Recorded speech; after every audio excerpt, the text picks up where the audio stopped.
I gathered my corn and then set out for my fall's hunt. This was in the last of October 1822.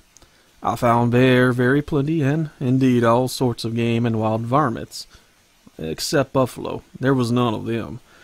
I hunted on till Christmas, having supplied my family very well all along with wild meat, at which time my powder gave out. I had none either to fire Christmas guns, which is very common in that country, or to hunt with.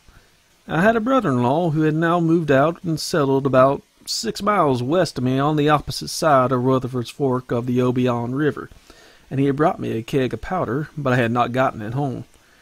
There had just been another of Noah's freshets, and the low grounds were flooded all over with water. I knowed the stream was at least a mile wide, which I would have to cross, as the water was from hill to hill, and yet I determined to go on over in some way or other, so as to get my powder. I told this to my wife, and she immediately opposed it with all her might.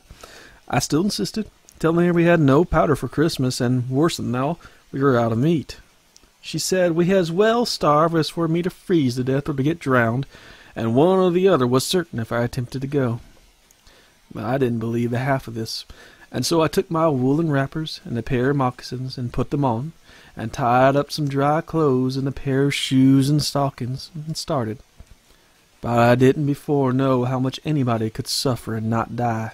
This, and some of my other experiments in water, learned me something about it, and therefore I relate them to you. The snow was about 4 inches deep when I started, and when I got to the water, which was only about a quarter of a mile off, it looked like an ocean. I put in and waded until I come to the channel, where I crossed that on a high log, and then took water again, having my gun and all my hunting tools along, and waited till I came to a deep slough that was wider than the river itself. I had crossed it often on a log, but behold, when I got there, no log was to be seen. I knowed of an island in the slough, and a sapling stood on it close to the side of that log, which was now entirely under water.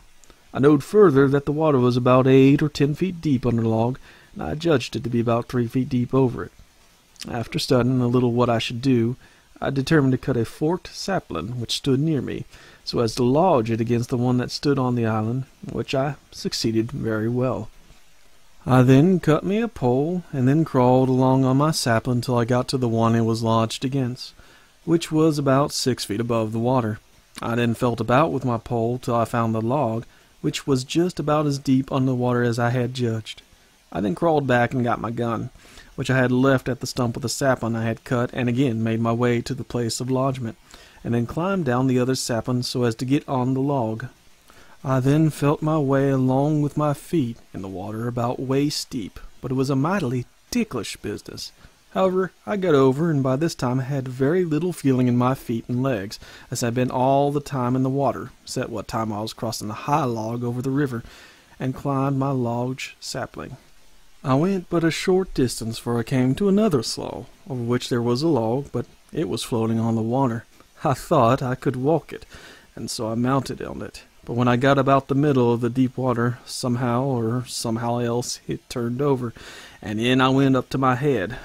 I waded out of this deep water, and went ahead till I came to the highland, where I stopped to pull off my wet clothes and put on the others, which I had held up with my gun above the water before I fell in. I got them on, but my flesh had no feeling in it. I was so cold. I tied up the wet ones and hung them up in a bush. I now thought I would run so as to warm myself a little, but I couldn't raise a trot for some time, and indeed I couldn't step more than half the length of my foot. After a while I got better, and went on 5 miles to my house to my brother-in-law, having not even smelt fire from the time I started. I got there late in the evening, and he was much astonished at seeing me at such a time. I stayed all night, and the next morning was mostly fiercely cold, and so they persuaded me not to go home that day. I agreed, and turned out and killed him 2 deer, where the weather still got worse and colder instead of better. I stayed that night, and in the morning they still insisted I couldn't get home. I knew the water would be frozen over, but not hard enough to bear me, and so I agreed to stay that day. I went out hunting again, and pursued a big bear all day, but didn't kill him. Next morning was bitter cold, but I knowed my family was without meat, and I determined to get home to them, or die trying. I took my keg of powder and all my hunting tools and cut out. When I got to the water, it was a sheet of ice as far as I could see. I put on to it, but it hadn't got far before it broke through with me, so I took out my tomahawk and broke my way along for me for a considerable distance. At last I got to where the ice would bear me for a short distance, and I mounted on it and went ahead. But it soon broke in again, and I had to wade on till I came to my floating log. I found it so tight this time that I knowed it couldn't give me another fall, as it was frozen in with the ice. I crossed over without much difficulty, and worked along till I got to my lodge sapling and my log under the water. The swiftness of the current prevented the water from freezing over it, and so I had to wade, just as I did when I crossed it before. When I got to my sapling, I left my gun and climbed out with my powder keg first, and then went back and got my gun. By this time I was nearly frozen to death. But I saw all along before me where the ice had been fresh broke, and I thought it must be a bear straggling about in the water. I, therefore, fresh primed my gun, and cold as I was determined to make war on him, if we met. But I followed the trail till it led me home, and then found it had been made by my young man that lived with me, who had been sent by my stressed wife to see, if he could, what had become of me, for they all believed that I was dead. When I got home, I wasn't quite dead, but mighty nigh it. But I had my powder, and that was what I had went for. I suffered very much that night with cold, as my leather breeches and everything else I had on was wet and frozen. But I managed to get my bear out of this crack after several hard trials, and so I butchered him and lay down to try to sleep. But my fire was very bad, and I couldn't find anything that would burn well to make it any better, so I concluded I should freeze if I didn't warm myself in some way by exercise. So I got up and hollered a while, and I would just jump up and down with all my might and throw myself into all sorts of motions.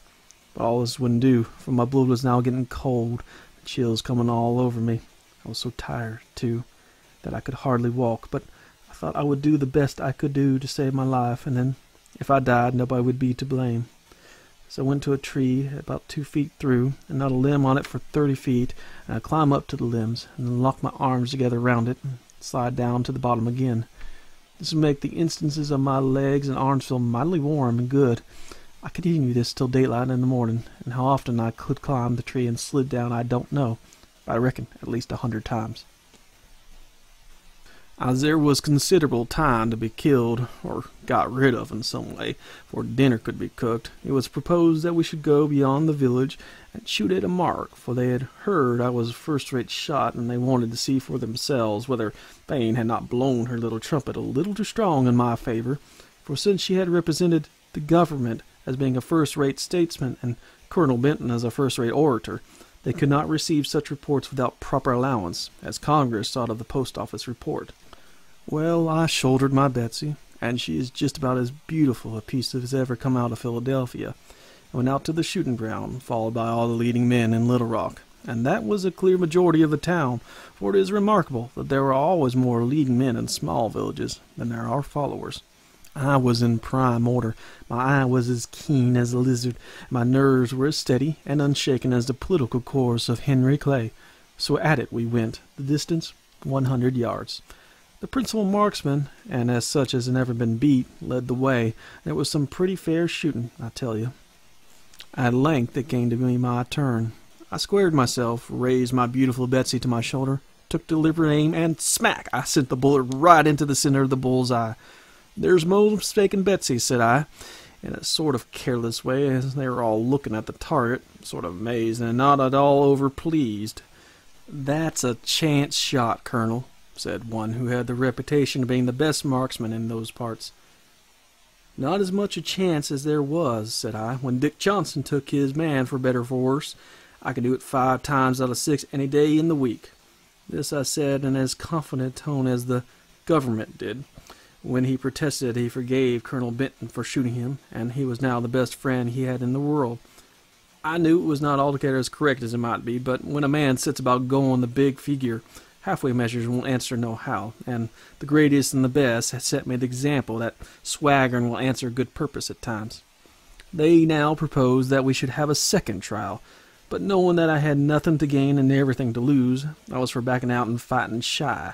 But there was no let-off, for the cock of the village, though whipped, determined not to stay whipped, and so again we went. They were now just put upon their mettle, and they fired much better than the first time, and it was what might be called pretty sharp shooting. When it came to my turn, I squared myself, and turning to the prime shot, I gave him a knowing nod, by way of showing my confidence, and said, "Look out for the bull's eye, stranger." I blazed away, and I wish I may be shot if I didn't miss the target. They examined it all over, could find neither hair nor hide of my bullet, and pronounced it a dead miss. And says I, "Stand aside and let me look, and I'll warrant you I get on the right trail of the critter." They stood aside and examined the bull's eye pretty particular, and at length cried out, "Here it is! There's no snakes, and if it hadn't followed the very track of the other." They said it was utterly impossible, but I insisted on their searching the hole, and I agreed to be stuck up as a mark myself. They did not find 2 bullets there. They searched for my satisfaction, and sure enough it all came out just as I had told them, for I had picked up a bullet that had been fired, and stuck it deep into the hole without anyone perceiving it. They were all perfectly satisfied that fame had not made too great a flourish of trumpets when speaking of me as a marksman, and they all said they had enough of shooting for that day, and they moved that we adjourn to the tavern and some strong liquor.